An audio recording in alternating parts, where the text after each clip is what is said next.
Нас зажали, по нам касетами.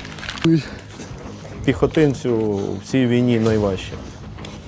Дрон! За один тиждень може проходити від 3 до 4 штурмів. Давай.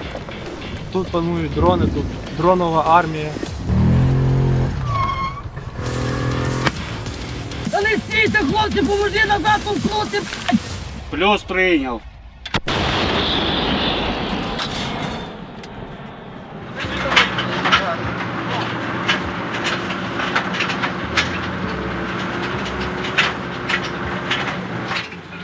Загалом військова логістика в Серебрянському лісі річ дуже непроста. Але особливо вона ускладнюється якраз в таку погоду, як зараз, коли є багато опадів і температури не дуже низькі, немає морозу. Відтак ґрунтові дороги, по яким і пересувається військовий транспорт, перетворюються на болото, по якому навіть такі вантажівки, які ми зараз сидимо, їдуть вкрай складно. І в цьому є ще один мінус. Чим повільніше ми їдемо, тим ми більш вразливі для ворога, який намагається контролювати логістичні шляхи і бити по автомобілям.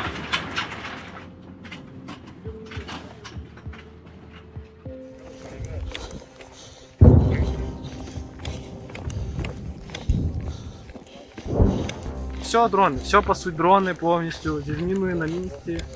В них є розвідчики, прості дрончики, щоб ти собі розслабився. Він тебе спалив, він тебе веде. І за той момент просто прилітає зі скидом різко, так як в мене сьогодні, 3 метри від мене скид був. Ми бачили, що він над нами висить. Фігак, різко підлітає другий, жу, завис, бах, скинув, але прицільність невелика і впало близько. Наші добрі сусіди вирішили зробити мені подарок. І прямо от моя кімнатка, і прямо біля виходу з моєї хати скинули вог. Але він не здетонував. Де тепер якось пішло. Жесть, треба буде щось з ним придумати. Це через дрони, звідти виїзд, заїзд дуже ускладнений. Все через дрон, чисто дрони. Все, тут панують дрони, тут дронова армія. І хто би що не казав, ті дронами вміють керувати.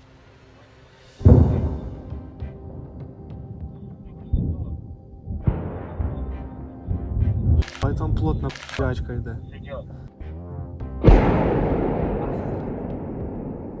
Ото впало. Я до позиції йшов 2 сутки. Ми на розбитому бліндажі ночували цілу ніч, двоє тряслися, бо нас просто зажали дрони по стежці. Патрулювали один за одним. І цілу ніч трусилися, в мене ноги повідмерзали, але живий, здоровий.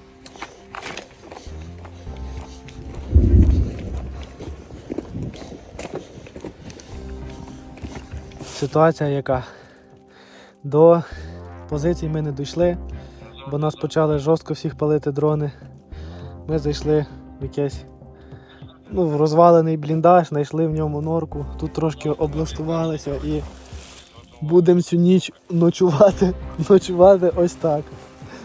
Коротше таке, а зранку казали, щось нам придумають, щоб ми зайшли.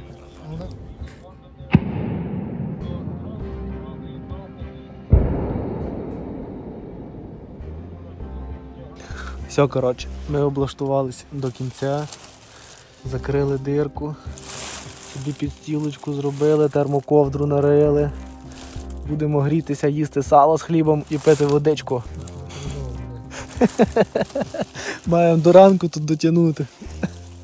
А так, на позиціях нічого страшного немає, їсти, пити є, тепловізори вночі дивитися, все є, набої є, люди є, просто морально виснажений, тому що сидиш без зв'язку, без нічого, день крутиться один за одним. Я там побув 19 днів, я навіть не зрозумів, як ті 19 днів проминули. Та й таке. Всі основні втрати через вихід з бліндажа. Отак. Нас зажали, ми в такому бліндажику, по нам касетами тут ще вибрали. Класне місце. Для укриття все в мінах, повністю все в ящиках з мінах.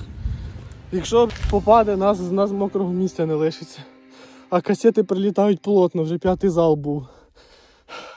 За один тиждень може проходити від 3 до 4 штурмів на різних позиціях.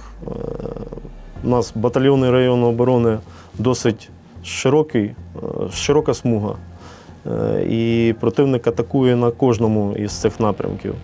І да, зазвичай із цих всіх 3-4 штурмів у нас 1-2 відбуваються так, що наші позиції, бійці, які сидять безпосередньо там на позиції відділення або СПшки, навіть не вступають в бій, навіть не відкривають вогонь зі стрілецької зброї. Нам вдається противника знищити ще на підходах до наших позицій.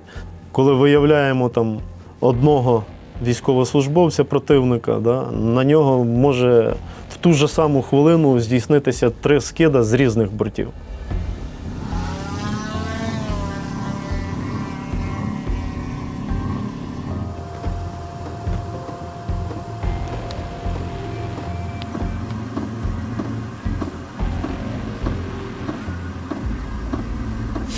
Да. Це 152 або 122. Дивись, далі пішло. Вон, на класу. А вон видно, да. Да. Валяется. Утрішній теплий ще. Ну да, наверное, тот самый. То, что утром захерачили. Тоже с кидами. Спостерігали, пішов в сторону наших позицій, заховався в проміжуточному бліндажі. Можливо, зараз продовжить рух і ми якраз його спіймаємо.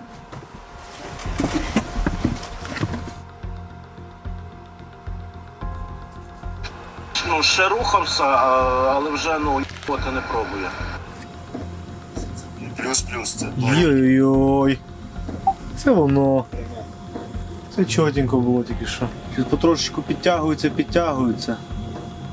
Потім з всіх дорог повилазять і будуть пробувати штурмувати. А наша задача їм в першу чергу на підходах херачити. Ну, а вже в другу чергу, коли, якщо, не дай Бог, вони накопичаться, то вже штурми відбивати.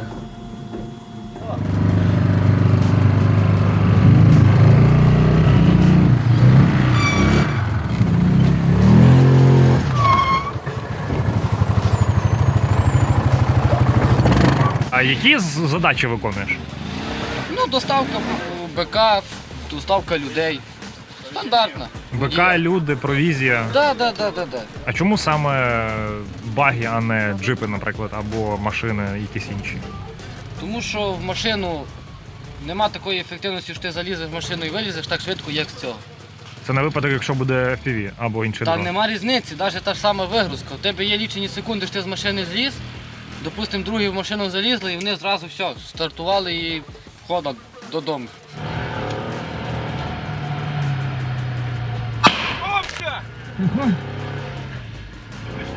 Да.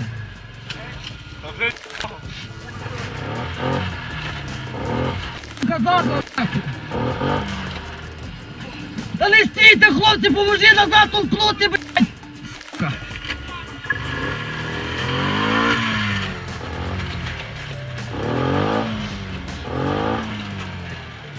Спочатку нахапали ліпістків, оставалось десь до точки метрів 500. Все, думаємо, пробили 2 колеса передні, воно його почало роззуватись. До точки доїхали. Там розгрузились, ще був тоді артобстріл. Теж надавало по жопі трохи. Баги ззаді пошкодило було, але ми пробували виїхати.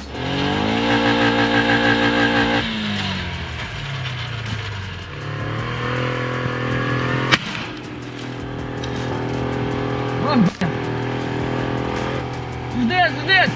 Машина підбита, давай другу коробочку на заміну! Вийшли по радіостанції, хлопці під'їхали, забрали. Баги вже не можна було витягнути, бо приїхали квадрик. Він там і залишився. Так, він там і залишився, не було навіть, він просто став вже. Машина сама зупинилась, вже не їхала, машину дуже сильно пошкодили. Тож, дороги бачимо, спалений транспорт. Це машини, які змогли проїхати цією дорогою через постійний його контроль з боку російських дронів. Також шлях ускладнюють воронки від прильотів через те, що земля розмокла. 120-та міна, коли потрапляє в таку дорогу, утворює добрячу вирву, яку також треба об'їжджати, оскільки якщо в неї в'їхати багі, квадроциклом, то можна перевернутися або залишитись тут з розбитим транспортом. Друже, давай ставай на коригування в району Єгипту 12, зараз сюди будемо стріляти. Що у нас по стрімах? Якраз там в тих краях, але він на деревом. А скільки у нього заряду? 76. Хто його міняє?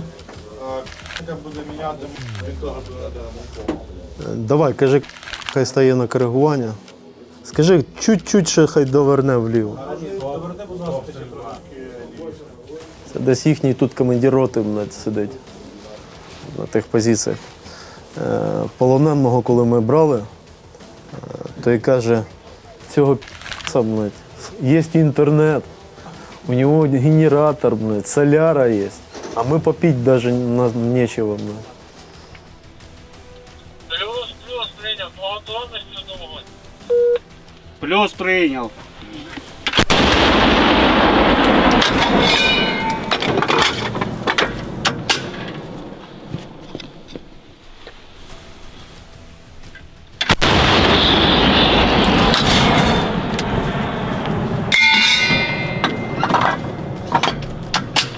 Давай ще одну. Тому солдату, воїну, який стоїть безпосередньо на нулю, йому, я рахую, найважче в цій війні. Тому що бувають такі випадки, коли важко організувати якесь логістичне забезпечення для цієї позиції. Да? Ті ж самі підвоз боєприпасів, підвоз провізії, вода, продукти харчування. Постійно противник моніторить і так само проводить розвідку. Постійно ці позиції під артилерійським вогнем, під тими ж самими скидами. Піхотинцю в цій війні найважче. Тому усі інші сили і засоби, вони мають працювати безпосередньо на цього піхотинця. Давай! Хапайся за мою руку. Давай, ще сюди. Тримаєш за щось? Чекай, я беру за лямки. Давай, тяну. Все, закріпляю. Складність полягає в тому, що противник дуже активно застосовує дрони зі скидами. Так, щось бачите під ногами, кричіть. Військовослужбовець наш отримав поранення на досить таких віддалених позиціях. Наша евакуаційна група декілька разів проводила спробу дійти до тої позиції, щоб витягнути нашого побратима. На жаль, вони попадали під артилерійські обстріли. Також ця група попадала під скиди. Навіть зі складу цієї групи, яка до нього виходила, ми мали, хлопці отримали поранення. І ми вже їх евакуйовували. Братуха, треба, щоб ти тримався якось. Давай! Ось! Єсть! Хорошо! Давай, тягніть. Чекай, бо там воно ферма, з Вовчиком на зв'язок.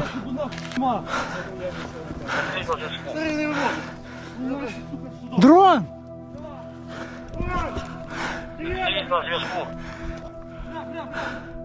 Вискакуй.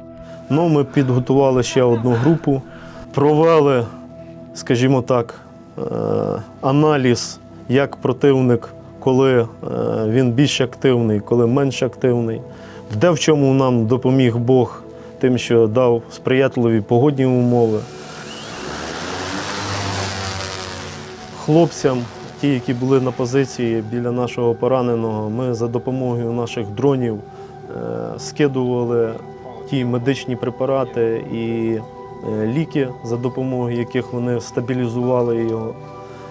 І нарешті нам вдалося нашого побратима витягнути. Так, це лиш нога чи ще десь щось є? Пальцями на нозі шевелиш? Так. Ще шикарно.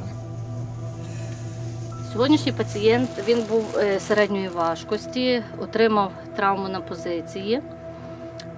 По ньому був скид, але можливості його евакуювати на той період не було, тому за можливості його евакуювали сьогодні. В нього були поранення в ліву гомілку, вогнепальний перелом. Надали йому першочергово хлопці допомогу на місці, робили перев'язки, молодці. Прямо на позиції? Так, на позиціях і по етапах евакуації, поки він попав сюди до нас, тут ми йому вже надали більш кваліфіковану медичну допомогу, наклали йому шини, зробили перев'язочку, обробили рану, ввели потрібні медикаменти і зараз відправляється він у нас на евак. Я так розумію, загрози ампутації в нього нема? Ні, загрози ампутації немає, тому що все вчасно було зроблено і надана йому допомога. Я тобі так зафіксувала, щоб ти той катетер часом не зняв. Давай пробуй сідати. У противника є велика перевага в тому, що в живій силі. У нас, на жаль, в цьому переваги немає. Тому для нас життя кожного нашого військовослужбовця, воно на ціну нашої перемоги. Якщо ми не будемо боротися і витягувати наших хлопців, то для чого взагалі тоді воювати? Землі, території, які втрачалися або нами відбивалися, можна завжди повернути. А життя хлопців вже ніхто не поверне. Маленько підтримуй ззаді.